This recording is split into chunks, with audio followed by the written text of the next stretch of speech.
এখন অলরেডি অনেক রাত, আর এই রাত্রেবেলা আমরা বসছি এই মাটির ব্যাংকটা নিয়ে। এখন এটা ভাঙবো, ভেঙে দেখবো আসলে এর মধ্যে কত টাকা জমানো হয়েছে। আর ব্যাংকটা যখন ভাঙা হয় তখন কিন্তু কারেন্ট ছিল না, অন্ধকারে ভাঙতেছিল। আর আমি একটু ভিডিও ক্লিপ নিচ্ছিলাম, মানে ফোনের ফ্ল্যাশ লাইট দিয়েই এটা ভিডিও করা, তাই এরকম একটু খারাপ কোয়ালিটি আসছে। তো যাই হোক, এটা ভিডিও করার শুধু একটাই উদ্দেশ্য যে এই ব্যাংকটা কিন্তু আমার না ভাই, আমার ফুফাতো বোনের। সে কিন্তু অনেকটাই ছোট, সে তার টিফিনের টাকা এইখানে জমাইছে। আর মাটির ব্যাংকটা কিন্তু যে খুব বেশি বড় তাও কিন্তু না, একদম ছোট।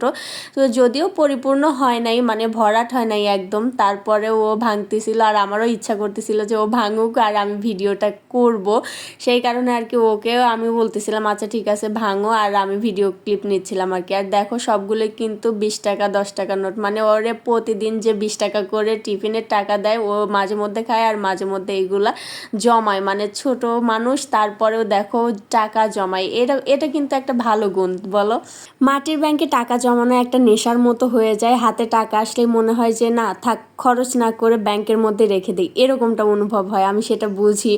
আর আর বারবার শুধু মনে হয় যে এই ব্যাংকটা কবে ভরাট হবে, কবে ভরাট হবে, এরকমটা অনুভব হয়। তো যাই হোক, এই ব্যাংকটা যখন আমার ফুফাতো বোন ভাঙতেছিল, হাতুড়ি দিয়ে পিটাচ্ছিল, তখন সে বলতেছিল যে ইস রে, না ভাঙলেও মনে হয় হয়তো, মানে সে যে হাতুড়ি দিয়ে পিটাচ্ছিল মানে ভাঙতেছিল, তার কষ্ট হচ্ছিল সেটা আমি বুঝতেছিলাম। তো যাই হোক, সে ভাঙার পরে টাকাগুলো বের করছে নিজেই, করার পরে আমারে বলতেছিল যে আপু এবার তুমি গুনো তো যে কত টাকা হইলো মোট।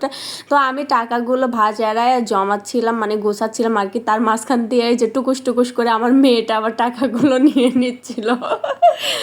মানে সে তার খালামণির জমানো টাকার মধ্যে ভাগ বসাচ্ছে আর কি। তো যাই হোক, আমি একে একে সবগুলো গোছাচ্ছিলাম। দেখো সবগুলো কিন্তু 10 টাকার 20 টাকার নোট।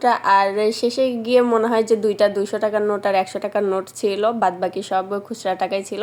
এরপরে আমি একে একে গোনা শুরু করে দিছিলাম। তোমরা দেখে বলো তো যে এখানে মোট কত টাকা হইতে পারে।